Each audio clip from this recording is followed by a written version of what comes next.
Let us start today's show by listening in to what Kenyans are saying here on this issue.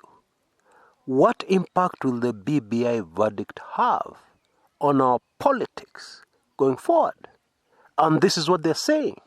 The direction the verdict goes will decide who will be president in 2022. If it goes Raila and Uhuru's side, the president will come from that side. And if it goes Ruto's side, the president will come from that side of the political divide. That is one opinion. Of course, I don't agree with it, but I'm giving you other Kenyans' opinions. The most popular opinions on the ground. Hii kitu itashindwa na watu wa Ruto. BBI kwisha. Raila kwisha. Wakenya jitayarishe kwa uraisi wa William Samoei Ruto. That's another opinion. Now, let us get down to business and look at this thing just a little more deeply. My views on the BBI are well known, and they are not popular with the vast majority of my subscribers. That's what I believe. But my views here are irrelevant, my personal views of the BBI. Indeed, I know my place. I'm just a political analyst. What I think, what I feel, may not have much of an impact. I wanted to make that clear because I can read the minds of some of you. Huyu mtu ni mtu wa BBI. Hakuna kitu atasema. I know. I urge you to forget my personal views. Let's focus on what we have on the table today. And what I have to say today, I am sure is going to be very controversial. And it is this. It is in the best interests of Deputy President William Samoei Ruto and his 2022 bid for the presidency, if the BBI at this juncture goes through, for the simple reason that if it does go through, it will have a very powerful platform to campaign on for the presidency in 2022, and that is the anti-BBI platform. These people forced the BBI through, walitumia kifua, and these people are going to use kifua on you wananchi forever.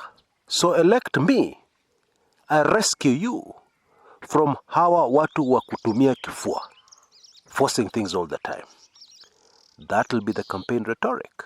Very powerful, capable of winning a presidential election. Oh yes. And I don't think his handlers are looking at it this way. So they'll win. Supposing they win, they'll be very happy. We have won against Raila and Uhuru. We will win the election next. One of the fascinating aspects about politics is that sometimes you can win a battle that will finish you politically. You win the battle, but then it means politically, going forward, you're finished. It happens a lot of times. Because if the BBI is defeated, the deputy president is going to be exposed. People are going to move to other issues. And I'm willing to bet you free membership to my weekly intelligence briefings that the issue that people will move on to will have to do with the deputy president's past and his past performance. Politically, that is where the deputy president is weakest. And he is strongest when it comes to the hustler narrative, the people on the ground, the workers, the ordinary Kenyans hustling every day to put food on the table. That's his powerful narrative and his real strength in a political contest. And that is why the storyline that the BBI does not benefit the ordinary Kenyan, does not benefit the hustler, has been so powerful and successful for the deputy president. The truth is, at this juncture, there's nothing he can get that is more powerful than that narrative. In other words, that narrative disappears. The deputy president vanishes politically. What about Raila Odinga? If the BBI disappears, in my opinion, is defeated, then it will be a huge advantage to Raila Odinga if he has any ambitions for 2022. Personally, I don't think he does. Or rather, his ambitions for 2022 have nothing to do with him moving into State House with Ida. I don't think so. But that's just me. And the information I think I have. But for now, let us assume that he's going to run for the presidency. He will have a very powerful narrative placed on his laps on a silver platter. Hii kitu ilipigwa na DP Ruto. For selfish reasons. It was supposed to improve the lives of wananchi, to help them avoid violence during elections, etc., etc. Now somebody finished it off. Or rather, somebody championed it's being finished off, which is a fact. Now I sincerely hope that I've not lost the majority of you. And maybe I should give you another example from the past to prove to you that in politics, it is possible to win a battle, and winning that battle finishes you completely.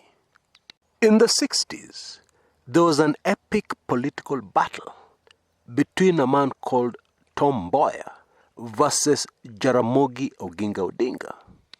Tom Mboya, more than any other individual, was the main person behind the finishing off of Jaramogi Oginga Odinga politically.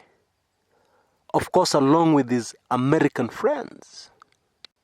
Now, let us forget the assassination that followed for our purposes today and focus on the politics.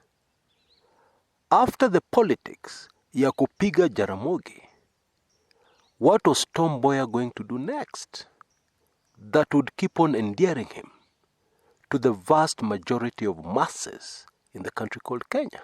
You tell me. Professor David Goldsworthy, the man who wrote the book, Mboya, the Man Kenya Wanted to Forget, a classic, a great book, put it very well when he said that Mboya, in finishing off Jaramogi politically, did not realize that in the process he was making himself no longer useful to the political establishment, and the powers that ruled over Kenya then. Because until then, they found Mboya very useful in dealing with Jaramogi. But after Jaramogi was gone, kazi ya Mboya ni nini? Oh yes, very cruel. But the reality in politics, very many times, I assure you, it is possible in politics to win a victory that is actually your final defeat. And by the way, I need to make this very clear. I am not predicting the verdict of the Court of Appeal over the BBI appeal. No, I'm not. It could go either way. And that is why today I have given you the effects, the possible effects, both ways. Now, if you've enjoyed this video, please remember to give me a like. If you didn't enjoy it, you didn't like it, that is okay. Maybe next time.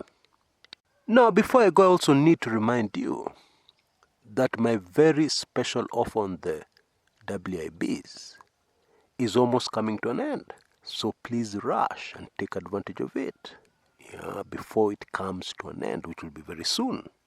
And you'll be left out of the elite Kumekucha community of weekly intelligence briefings, where you get real, sensitive, inside information on a lot of issues. Let me just give you a few examples in the recording that I made earlier. While I try my very best to give you real value on this public channel and to give you all the valuable information I can, the truth is there's some information that is way too sensitive to share on this public channel. That information usually ends up in my weekly intelligence briefings, which is usually moto kama pasi. Just to give you a few examples, what really happened to former President of Tanzania, Dr. John Pombe Magufuli? Is it true that he passed on at a Nairobi hospital? Actually, the Magufuli inside story is nothing short of mind-boggling. Most people who have taken in my WIB number 52, which contains this information, have been left breathless. Even the most hardened cynics have been left bila words, if I can put it in the Kenyan way. Another example of a WIB that I published recently. There is a secret that those who are close to Raila Odinga have guarded and continue to guard with everything they have. Why is this particular secret so sensitive? And what is it anyway? It is contained in one of my WIBs. In fact, a recent one. And there's much more, including things you'd never imagine that are happening in the corridors of power that neatly explain what we see unfolding in the public domain. Bottom line, you will never look at Kenyan politics in the same way again after you become a WIB subscriber.